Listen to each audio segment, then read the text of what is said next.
సరిగా రావటం లేదా? India first liposomal Avengers gummies వాడండి. నిద్ర సమస్య దూరం చేసుకోండి. నమస్కారం అండి.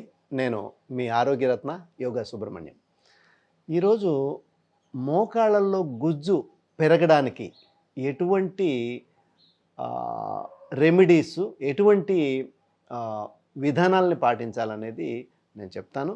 అందులో మోకాళ్ళ యొక్క సమస్యలు ఎందుకు వస్తాయి, వాటికి ఏ ఏ విధానాల ద్వారా యోగ పద్ధతులు, తర్వాత ఆయుర్వేద చిట్కాలు, తర్వాత గృహ వైద్యం మూడింటితోనూ ముఖ్యంగా మోకాళ్ళ సమస్యలకి సంబంధించినటువంటి రెమెడీస్ని తెలుసుకుందాం ఈరోజు.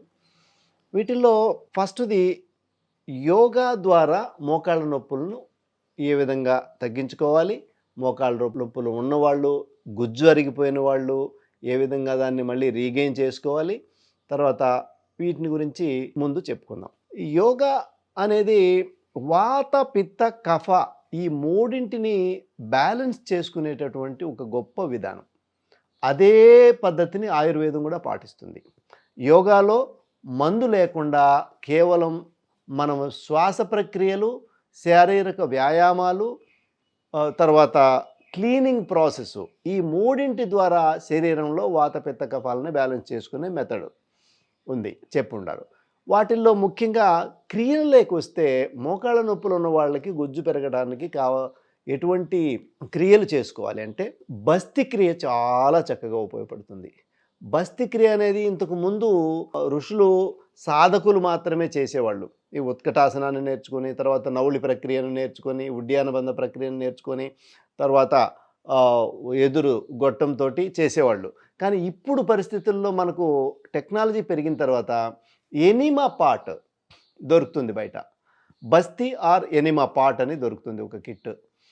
దాన్ని తీసుకొని దాని చేసే విధానం ఎవరైనా ఎక్స్పర్ట్ దగ్గర తెలుసుకొని, ఈ మోకాళ్ళ నొప్పులు ఉన్నవాళ్ళు లేదా గుజ్జు అరిగిపోయినటువంటి వాళ్ళు కానీ, ఇది ఎందుకు అరిగిపోతుందంటే వాత ప్రభావం శరీరంలో అధికమైనప్పుడు మోకాళ్ళలో కాదు, కీళ్ళల్లో గుజ్జు అరిగిపోతుంది. ఎందుకంటే మోకాళ్ళలోనే గుజ్జు ఎందుకు అరిగిపోతుంది అంటే ఎక్కువగా మోకాళ్ళకి పని ఉంటుంది కాబట్టి, ఎక్కువగా నడక మోకాళ్ళ పైన ఉంటుంది, శరీర బరువు అంతా కూడా మోకాళ్ళ పైన ఉంటుంది కాబట్టి అక్కడ డ్రై అయిపోయినప్పుడు అక్కడ కార్డిలేజ్ అంతా కూడా డ్రై అయిపోయి ఎముక పైన బరువు పడుతూ ఉంటుంది.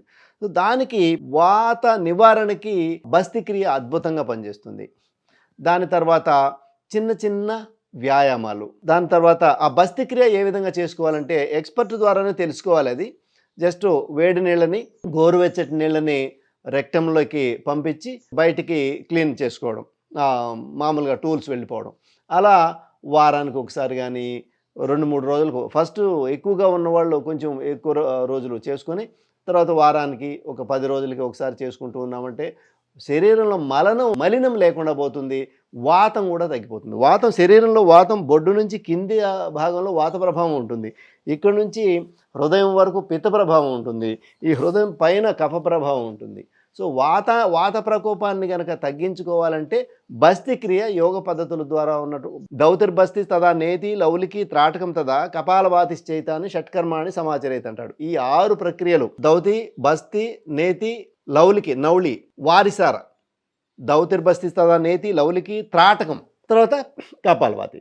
సో వీటిల్లో ఈ 6 ప్రక్రియల్లో బస్తి అనేది చాలా ఇంపార్టెంట్ మన వాత ప్రభావాన్ని తగ్గించుకోవడానికి. మోకాళ్ళ నొప్పులు అనేటివి కూడా అక్కడ ఉన్నటువంటి కార్డిలేజ్ డెవలప్ అవ్వాలన్నా కూడా ఈ శరీరంలో వాతం తగ్గిందంటే ఆటోమేటిక్గా కార్డిలేజ్ డెవలప్ అవుతుంది, ఆ గుజ్జు పెరుగుతుంది, సైనోవిల్ ఫ్లూయిడ్ డెవలప్ అవుతుంది.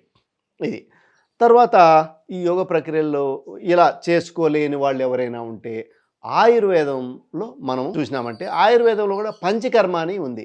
ఇక్కడ యోగంలో షట్కర్మలని ఏ విధంగా ఉన్నాయో, షట్క్రియలు లేదా షట్కర్మలు, అదేవిధంగా ఆయుర్వేదంలో కూడా పంచకర్మలని ఉన్నాయి.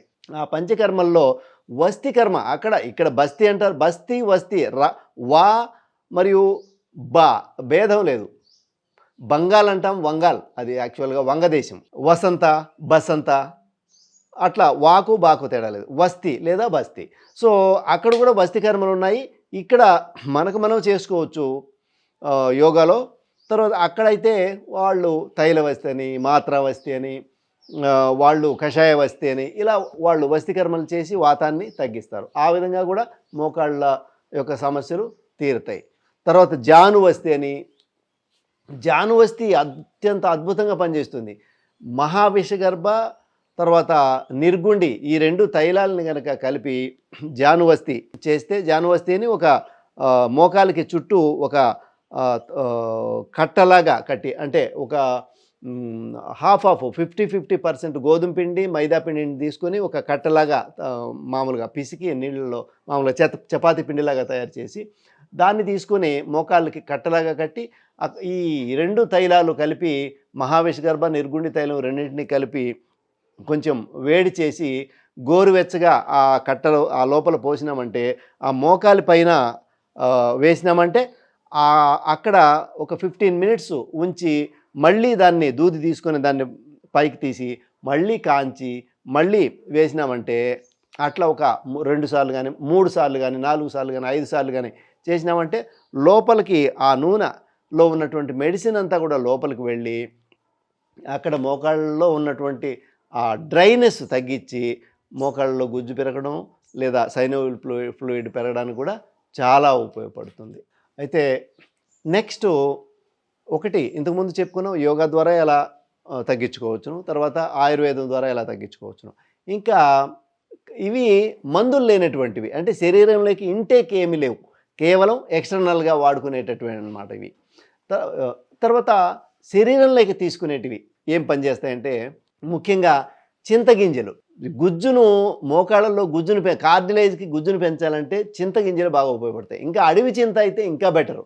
అడవి చింత అంటే దొరకడం కష్టం కాబట్టి మనం మామూలుగా దొరికే చింతగింజలైనా సరే అవి బాగా వేయించి దాన్ని ఎండబెట్టేసి కొంచెం పైన ఉన్నటువంటి నల్లటి పెచ్చు అంత పోయే విధంగా తెల్లగా వచ్చే విధంగా చేసుకోవాలి. ఆ తర్వాత వాటిని నీళ్ళలో నానేసి ఒక అట్లీస్ట్ 72 అవర్స్ నానందే నీళ్ళల్లో వేసి పెడితేనే అది పూర్తిగా నానతాయి. సో 72 అవర్స్ తర్వాత తీసుకున్న తర్వాత వాటిని డైరెక్ట్గా తినేయచ్చు. అన్నీ ఒక 10 చింతగింజలు రోజుకు చొప్పున తిన్నామంటే ఒక మండల కాలం కనుక ఆ చింతగింజలు తిన్నామంటే లోపల ఆ కార్డిలేజ్ అంతా కూడా నీట్గా పెరుగుతుంది.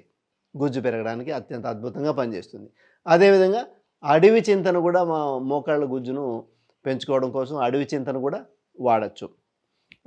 తర్వాత ఆహారం ఏంటంటే ముఖ్యంగా మోకాళ్ళ నొప్పులకి ఆహారము వాత ప్రకోపాన్ని చేసేటటువంటి ఎటువంటి ఆహారాన్ని కూడా తీసుకోకూడదు.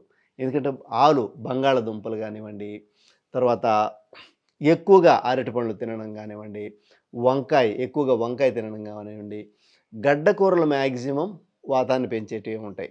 సో గడ్డకూరలు కొంచెం తగ్గించుకొని కొంచెం ఫైబరు ఎక్కువగా ఉన్నటువంటి ఆహారాన్ని తీసుకుంటూ ఉన్నామంటే కొంతవరకు మనం ఈ మోకాళ్ళలో గుజ్జు అరిగిపోవడం కానీ వీటి నుంచి బయటపడడానికి ఆస్కారం ఉంటుంది. నమస్తే.